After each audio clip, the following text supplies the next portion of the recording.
Les policiers corrompus opèrent souvent sous l'illusion qu'ils sont intouchables, se considérant comme la loi au-dessus de tout. Cependant, il y a de rares moments où la réalité rattrape son retard et ils sont frappés par les conséquences. Une histoire remarquable se démarque.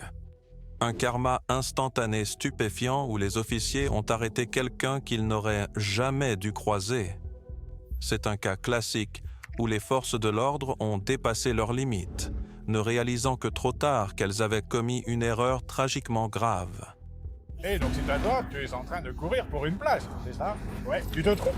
Tu supposes que j'ai tort. Le 1er juin 2019, un homme était assis tranquillement à Rochester, Minnesota, devant un bar, fumant une cigarette. C'était l'une de ces nuits paisibles jusqu'à ce que des agents du département de police de Rochester l'approchent. Quand la police a finalement soupçonné qu'ils avaient trouvé l'un de leurs suspects, ils ont été confrontés à des individus qu'ils ne s'attendaient pas du tout à rencontrer. Il le savait, et il a essayé de leur dire ça. Mais les officiers n'étaient pas convaincus. Il a nié à plusieurs reprises être celui qu'il disait qu'il était, mais il ne voulait pas écouter. Il a commencé aussi calmement que possible en leur expliquant qu'ils avaient fait une erreur. Mais les officiers étaient déterminés à l'emmener parce qu'ils pensaient qu'il était le suspect qu'ils recherchaient. Ils voulaient savoir si son nom était Jake, le type dont ils cherchaient le nom. « Non », répondit-il clairement. « Je ne suis pas Jake. » Mais les flics ne pouvaient pas être convaincus de le croire.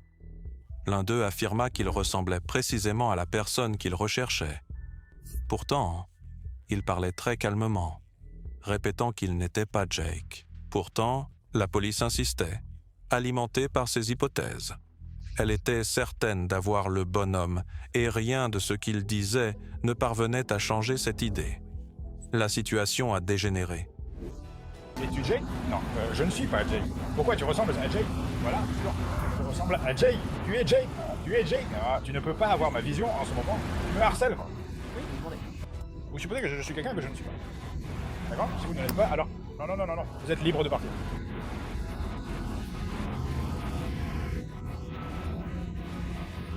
Je veux dire, je ne l'ai vraiment pas perdu.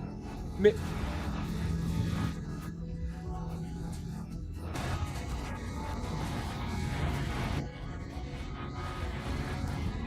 Tu vas bête. Laissez-moi obtenir votre rôle. Puis-je obtenir votre rôle? Puis-je obtenir votre rôle? Levez-vous. Je ne me lève pas. Venez pas. Je sais comment faire ça. Officier.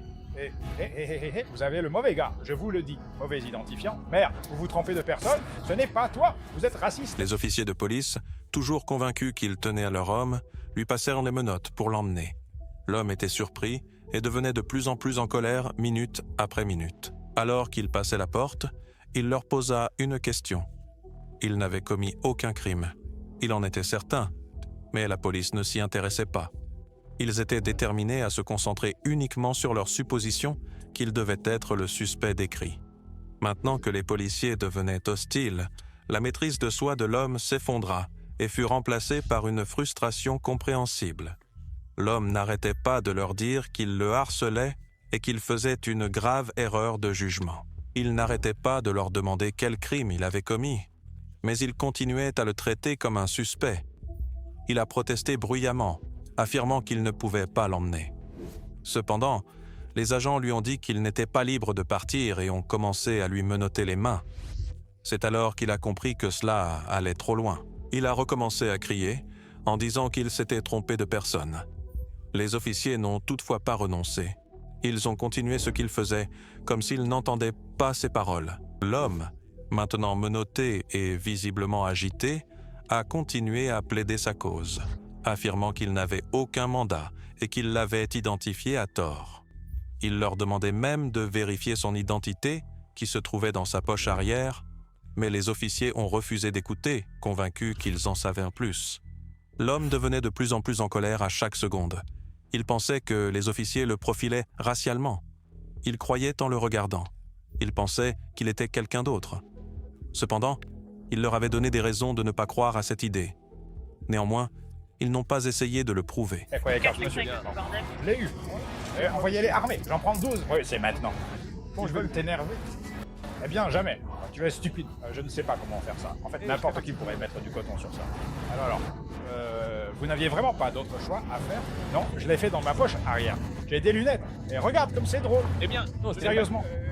Arrête, ne raccroche pas. attends, Attrape-le. attends. Ça tombe. Qu'est-ce que ça dit? Qu'est-ce que ça Attends. dit? Oh mon Qu'est-ce Dieu. que c'est? Non, lâche-moi, mec, lâche-moi. Frère, lâche-moi. En fait, j'ai besoin de vos cartes. J'ai besoin de votre superviseur ici. Appelez votre superviseur. Vous êtes les types les plus stupides que j'ai jamais rencontrés dans ma vie.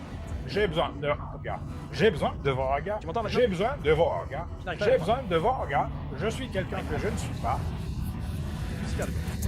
Je leur ai dit que je ne suis pas celui qui pense. Je vais dire. Et ils n'ont toujours pas aidé. Pourquoi positif? Pourquoi ça? Parce que tu ne peux pas marcher comme ça. Tu ne peux pas parler comme ça. Ouais, je suis le club. Non, ça m'est égal.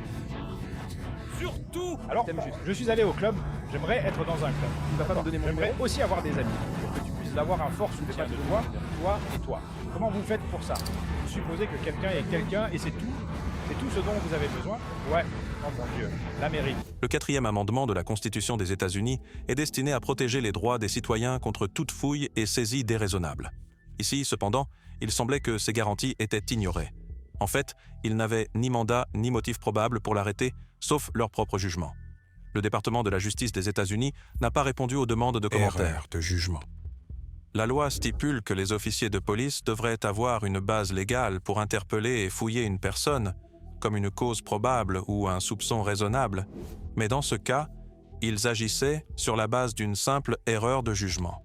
À ce stade, les droits de l'homme étaient clairement violés. La loi américaine stipule que toute personne agissant dans un domaine prétendu d'autorité sous l'apparence de la loi de l'État, comme un officier de police, peut être tenue responsable de priver un individu des droits garantis par la Constitution. Cela signifiait donc que les officiers risquaient de lourdes sanctions pour leurs actions. Cependant, les officiers ne voulaient pas s'arrêter ni prêter attention à ces plaintes.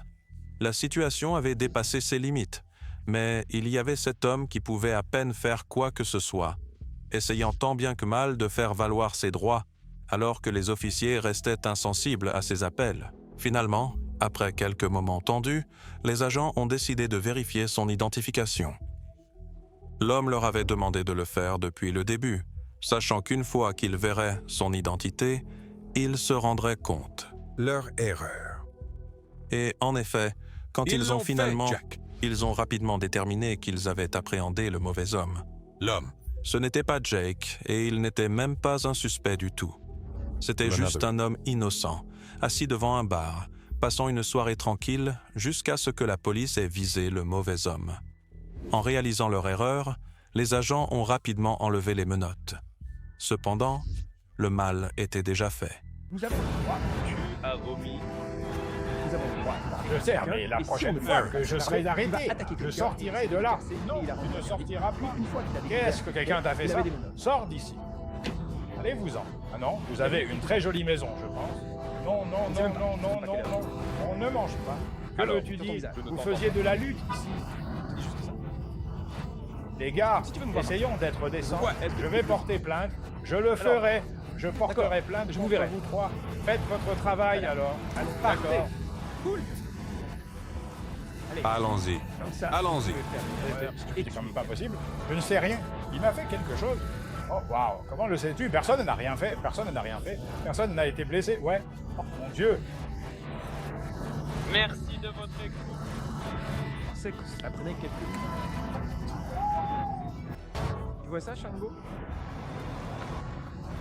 Visiblement en colère, il n'a pas retenu ses émotions. Il avait qualifié les officiers de stupides et demandé comment une erreur d'une telle ampleur avait pu se produire. Il a demandé leur nom et numéro d'insigne parce qu'il voulait déposer une plainte contre eux.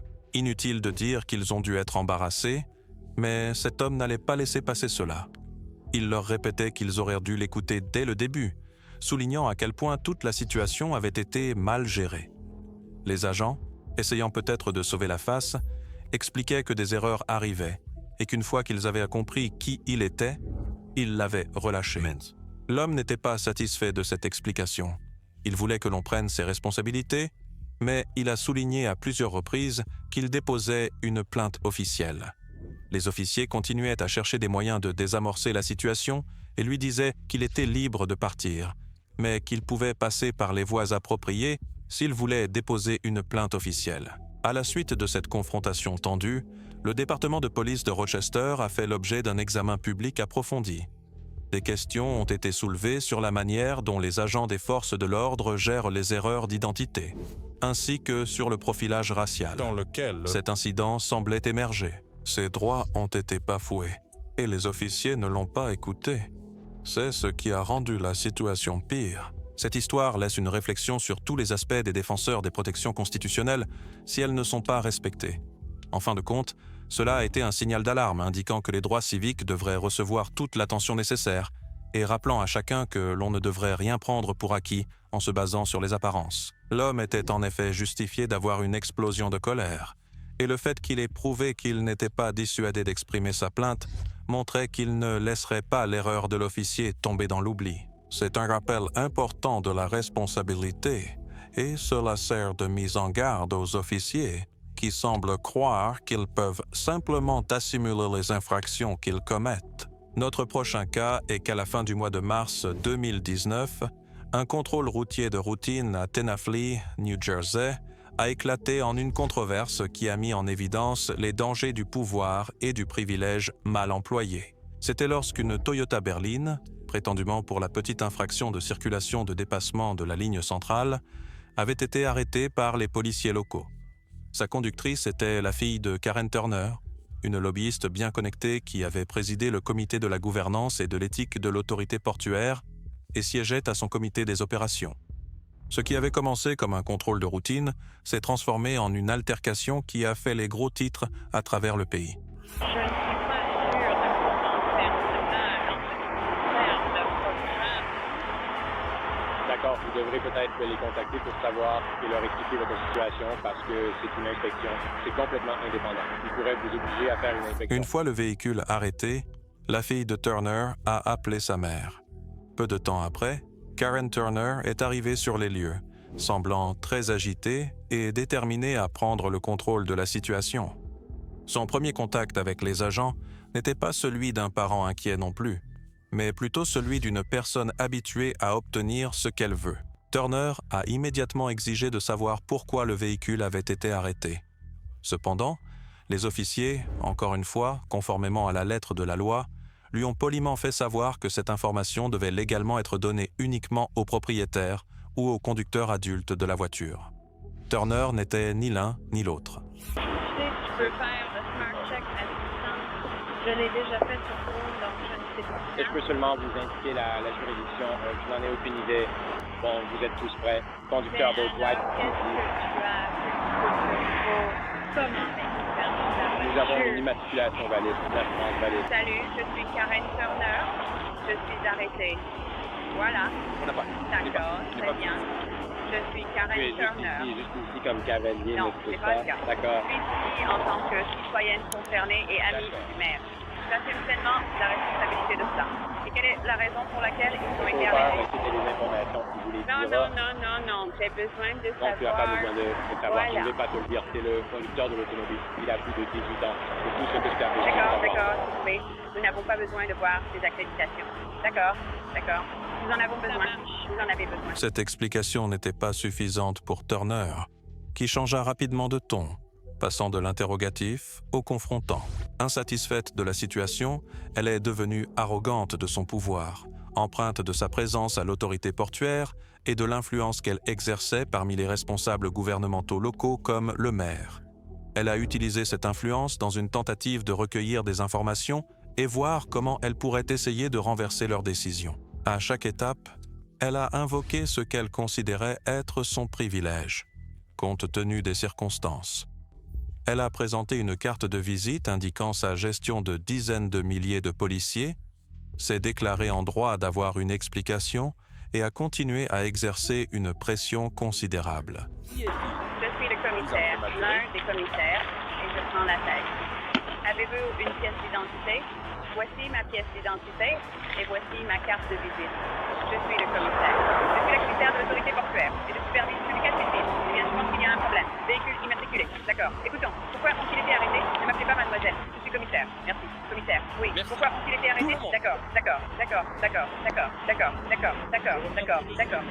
D'accord. Les agents ne cédaient pas d'un pouce. Polis et professionnels jusqu'au bout, ils ont réaffirmé les faits simples. Cet arrêt était effectué sur la base d'une violation légale du code de la route. Le conducteur a reçu des copies des explications pour l'arrêt et Turner n'avait aucun intérêt judiciaire dans cet incident. Cependant, Turner devenait de plus en plus frustré et ses actions devenaient plus erratiques. Elle remettait sans cesse en question le jugement et la compétence des officiers. Elle disait qu'il gâchait à son week-end de vacances et que cette action était injuste. Lorsque les agents dans l'affaire ont dit à Turner que le véhicule serait remorqué en raison d'un problème d'immatriculation, les actions de Turner pour réguler la situation sont devenues très évidentes. Elle n'a pas demandé pourquoi le véhicule était remorqué, mais elle a proposé de prendre la responsabilité du véhicule et des personnes, en tant qu'avocate, suggérant qu'elle avait une compréhension supérieure de la loi par rapport au... Elle semblait les accuser de mal gérer la situation. Cependant, malgré de telles affirmations et menaces de porter ses revendications plus haut, les policiers sont restés fermes. Et, après avoir patiemment expliqué que la décision était définitive et que le conducteur avait été pleinement informé, elle est devenue progressivement plus agressive dans son comportement. Non, tu dois savoir. Oui, madame, la voiture est en train d'être vendue maintenant. Pourquoi est-elle vendue? Allez lui demander. Parce que je vais les chercher et je propose d'en prendre la responsabilité. Et vous ne pouvez même pas me dire les accusations. Je suis aussi avocate. Alors vous ne pouvez pas me le dire. Quel est le problème? Savoir pourquoi est-ce difficile de dire pourquoi elles sont vendues? Parce que tout a déjà été expliqué. Je sais, mais moi, Pourquoi le chapeau? Pourquoi parce les que oreilles? ça m'affecte et je ne sais pas pourquoi c'est si difficile de dire quel est le problème. Cela a un impact sur le dimanche de Pâques. Je dois Pour ramener être honnête, 4 c'est personnes surtout à la New façon Haven. dont vous venez de m'aborder et votre Tu attitude. sais quoi? D'accord, Je suis honnête ça, avec je veux vous. savoir Je n'apprécie pas votre pourquoi. comportement. Vous êtes Je très n'apprécie exigeant pas avec moi, ça. donc je suis d'accord avec les dossiers du commissariat de police lundi et vous pouvez en obtenir une copie. Je suis sourd, vous n'avez pas le droit de savoir Désolée, ce mais qui se ce passe. n'est pas ce que je fais. Expliquez-moi quoi, vous Je avez vais raison. prendre c'est la pas- responsabilité Pourquoi? de votre adulte personnel. C'est ma fille et elle doit manger une certaine marque. Et vous avez du mal à le décrire parce que vous ne vous sentez pas Ce confiant. n'est pas son véhicule, ce n'est pas votre véhicule. Mais D'accord, ce vous ne sera pouvez y pas aller. le cas si vous avez un problème à expliquer. Réfléchis à quel est le Et pourquoi leurs affaires sont-elles confisquées? Alors nous avons un problème. Avec la police, avec un Recule arsenal, d'un pas, ce sera. recule d'un Je pas peux même pendant pas une décrire quel est semaine. le Recule problème. d'un pas Je pour pense moi. Je qu'il ne y a peux un pas problème. reculer davantage. Je continue à reculer et tu Je ne continues à pourrais même t'approcher pas de moi. venir dans Peux-tu un reculer état d'un très pas? normal. Je ne suis pas obligé de D'accord. te le Et dire. je n'ai aucune D'accord? obligation légale de vous dire ce que je vais faire. Nous avons été, elle a été. Ceci est un arrêt légal de véhicule. Vous êtes ici pour les récupérer, d'accord? Nous ne D'accord, pouvons oui. pas vous donner de Il y aura rapport. un Le rapport. conducteur a été informé de tout ce qui se passe. D'accord. Mais quand j'arrive Merci ici, beaucoup. alors Et merci pour vos informations et votre aide. Vous savez quoi? J'espère que vous passerez aussi un très bon week-end de vacances, car vous venez de le gâcher pour beaucoup je de n'ai gens. rien gâché, je faisais vous juste l'avez mon fait. travail. J'espérais Oui, vous juste qu'en l'avez tant fait. que C'est leur commissaire, vous comprendriez le fac. travail que Vous les l'avez agents fait. de police doivent accomplir. N'essayez pas d'explication. Vous ne Vous lui n'avez avez même pas pas demandé. l'autorité. Vous ne lui avez même pas Et je demandé. vous demande parce que c'est vous qui l'a fait. Le rapport, Je veux vous dire, le vous demande. avez une carte de visite et une accréditation que je ne vous connais pas. Je vous ai rencontré il y a une minute. Vous n'avez pas Alors, d'identité Louis, tu sais, officielle. Louis, comment il s'appelle, Smaragda Free? Qu'est-ce que ça fait alors? Eh bien, je vous dis simplement qui je suis. J'habite dans cette maison depuis 20 ans et par courtoisie. Je ne comprends pas Je pourquoi vois que c'est vous devriez difficile. demander à votre fille Vous et au savez quoi? conducteur du véhicule Pourriez-vous, motorisé. s'il vous plaît? Ma fille est passagère à l'arrière, comme vous l'avez dit. Vous portez l'accusation. J'aimerais savoir. Impossible. Je suis très déçue par la façon dont vous agissez tous les deux. Vous ne pouvez même pas me dire, à moi, une mère qui vit en Pennsylvanie depuis 20 ans avec 2 enfants qui sont passés par le système scolaire, quel problème. C'est choquant que vous ne puissiez même pas Je pense que nous formuler devrions une phrase. conclure ici juste pour Non, des raisons de je le ferai sécurité. absolument. C'est une route à haute vitesse. Et je pense que nous devrions tous Je suis quitter la route. désolée. Un peu dangereux Merci pour de nous vous d'être soucier ici de ma aussi nombreux de toute sécurité. façon. Je n'en ai pas besoin. Vous n'arrivez pas à formuler une phrase? Désolé. Et vous êtes une déception. Et vous suivez juste la mort. Donc vous êtes aussi une déception. Vous ne pouvez pas formuler une phrase de quoi? Tout au long de la conversation, le comportement de Turner est devenu plus agressif.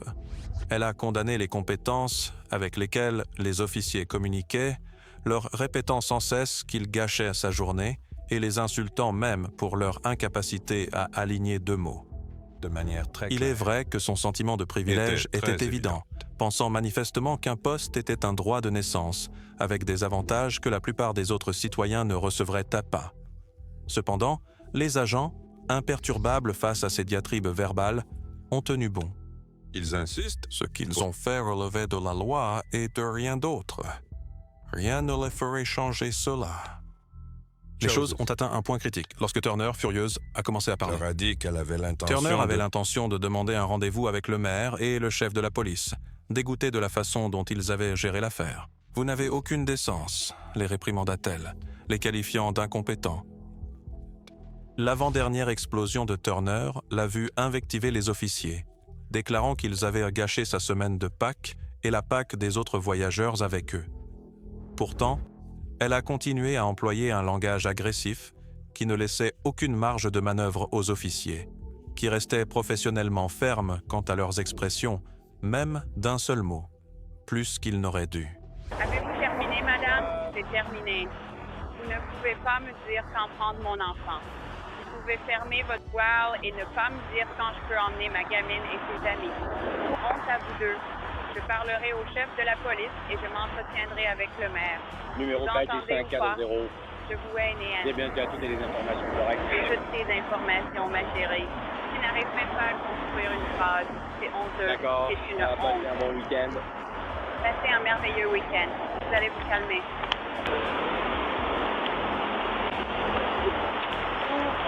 Est-ce que tout cela est connu dans les 3 cadets?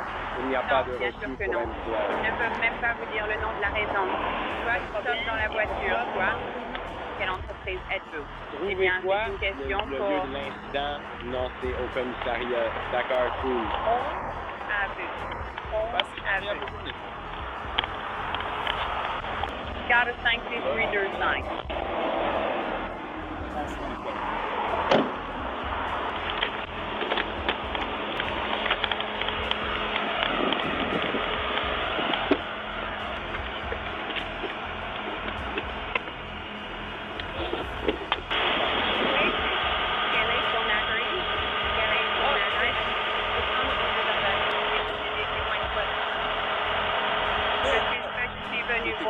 Je suis venu pour obtenir son adresse. C'est un contrat de police. Maintenant, ce n'est pas une personne sympa. Les 5 personnes pleurent. Tu as gâché leur pack.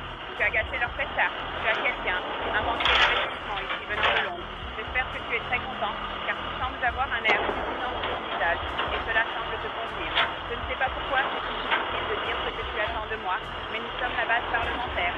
Oui, j'ai travaillé avec 4000 d'entre eux. Je suis juste un peu déçu Tu que... n'as pas le droit d'être déçu de moi pour l'instant, mais tu ne peux pas simplement couper la barrière maintenant en disant que Tu tu es vois, je ne fais pas Très ce bien. que tu samedi. Et pour finir, tu peux aller voir si tu veux. Ça m'est égal. Après ces jours-là, l'incident filmé sur vidéo s'était répandu comme une traînée de poudre dans le domaine public. Eh bien, la vidéo montre une fonctionnaire tentant clairement de manipuler son pouvoir et son influence pour contraindre les agents des forces de l'ordre à lui être favorables. La réaction ne s'est pas fait attendre. La vidéo s'est rapidement répandue sur les réseaux sociaux et les chaînes d'information, apportant de nombreuses condamnations du comportement de Turner. Beaucoup ont constaté qu'elle utilisait son poste de manière odieuse, exacerbant le problème plus vaste de la corruption et du privilège dans le gouvernement local. Karen Turner a été sommée de démissionner de son poste à l'autorité portuaire seulement quelques semaines après que l'incident se soit produit le 23 avril 2019. Karen a affirmé qu'elle pouvait gagner la faveur des agents en vantant de manière ostentatoire ses titres de compétences et ses relations. Cela a finalement conduit à sa chute, car le public et les autorités ont pu voir que son comportement violait directement les normes éthiques pour quelqu'un occupant une telle position. Sa démission était une preuve évidente qu'aucune personne, qu'il s'agisse d'un haut fonctionnaire ou d'un influenceur, n'est au-dessus des lois. L'ensemble de l'épisode offre une leçon sur le mauvais usage de l'autorité et la responsabilité des fonctionnaires publics. Turner a tenté d'utiliser son pouvoir pour contourner certaines procédures légales standards qu'elle ne pouvait gagner, et elle s'est finalement retrouvée dans une impasse. Pendant ce temps, le professionnalisme, la patience et le respect des procédures des officiers impliqués dans l'affaire ont été grandement loués, car ils ont dû faire face à une pression indue. Ils ont réussi à rester fidèles à leurs devoirs et ont prouvé que l'intégrité et le comportement éthique ne peuvent être compromis à aucun prix, même lorsqu'on est confronté à ceux qui exercent un pouvoir immense. L'incident a donné une leçon importante sur le maintien d'une limite claire entre l'influence personnelle et le service public, ainsi que les dangers qui surviennent lorsque cette limite est franchie. Suivant.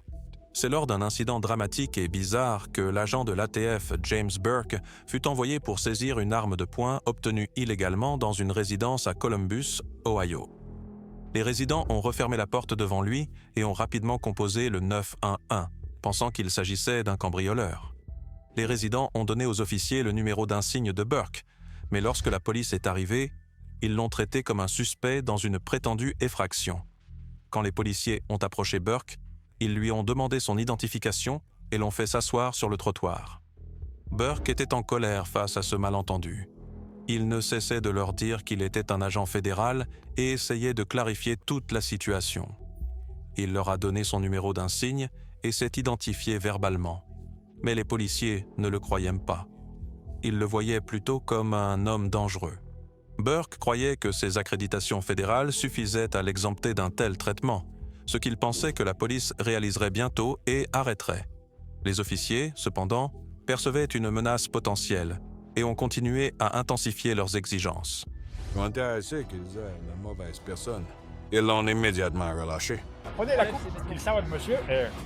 je l'ai eu. Prenez-les au hasard. C'est un film. Eh bien, ils veulent Maintenant. bien. Ouais, vous n'aviez vraiment pas d'autre choix à faire. Je m'en fiche. Tout va bien. Merci d'avoir regardé. Alors que l'impasse continuait à s'intensifier, la déclaration répétée de son identité par Burke n'a fait qu'aggraver les choses. Les agents lui ont ordonné de se retourner, ce qu'il a Elle fait. a refusé. Il croyait que le fait d'être un agent ATF lui conférait certains privilèges et qu'il ne céderait pas à leurs exigences. N'importe qui pouvait se déclarer agent fédéral pour éviter les ordres de la police. Par conséquent, son refus d'obéir à leurs directives constituait une menace importante pour l'officier. Les choses ont rapidement dérapé. On a dit à Burke de se baisser plusieurs fois, mais il restait debout en affirmant qu'il était un agent fédéral. Les policiers ont ensuite eu l'impression qu'ils devaient l'appréhender.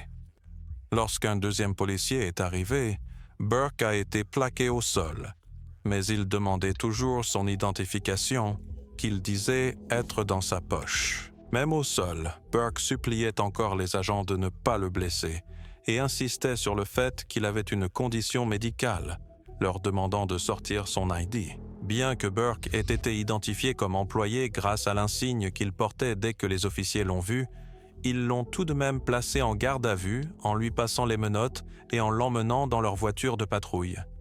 Ses supplications concernant son état de santé ont été en grande partie ignorées. Ainsi, Burke a été détenu pendant plus d'1 heure avant d'être relâché sans inculpation. D'accord, tu pourrais avoir un peu... En fait, vous allez découvrir et leur expliquer votre situation car c'est une inspection. C'est complètement distinct. Ils pourraient vous obliger à passer une inspection pour finaliser l'enregistrement. Après que sa fille l'a contacté, Turner est rapidement arrivé et a approché les agents de police. Immédiatement, elle a exigé de savoir pourquoi la voiture avait été arrêtée.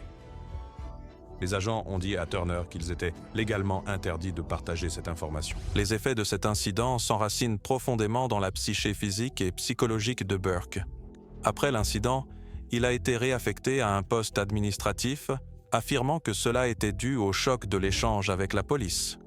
Plus tard, Burke a intenté un procès contre le département de police de Columbus pour usage excessif de la force et arrestation illégale. Il a déclaré que non seulement cet épisode l'avait blessé physiquement, mais qu'il avait aussi radicalement affecté sa santé mentale et sa capacité à accomplir son travail en tant qu'agent. Le plaignant Burke a affirmé que malgré ses nombreuses tentatives pour désamorcer la situation, en leur montrant son identification et en expliquant qui il était, les officiers ont inutilement aggravé la situation. il a mis en lumière le fait que la quantité de force qui a été exercée sur lui n'était pas justifiée, surtout étant donné qu'il possédait des accréditations fédérales. D'autres questions concernant la conduite de la police, l'utilisation de la force, ainsi que le traitement des individus, en particulier les agents des forces de l'ordre, lors de telles rencontres à haut stress surgiraient. Cependant, au cours de ce procès, cela a révélé de manière critique combien il est nécessaire de fournir une communication claire et des protocoles dans diverses situations qui présentent plusieurs niveaux d'autorité. Burke sentait qu'il avait besoin de plus de Tolérance temps. en raison de son statut professionnel d'agent fédéral. Cependant, la police travaillait sur la prémisse que toute négation être interprétée comme une menace. La bataille pour l'autorité dans cette affaire a rendu toutes ces complexités et obstacles des protocoles d'application de la loi pertinents pour le cas. Selon les derniers rapports, l'affaire était encore en cours car Burke a déposé une demande de dommages et intérêts pour les victimes en lui après et pendant l'incident. Un enregistrement de la confrontation s'est largement répandu et les lecteurs ont commencé un débat ouvert sur l'équilibre entre les protocoles d'application de la loi et la nécessité de faire preuve de discrétion lors des interactions avec d'autres responsables des forces de l'ordre. Quoi qu'il en soit, c'est un rappel sévère de la nécessité d'une communication claire sous pression pour toutes les personnes concernées dans une famille des forces de l'ordre dont l'importance réside dans les risques inhérents à la mauvaise communication.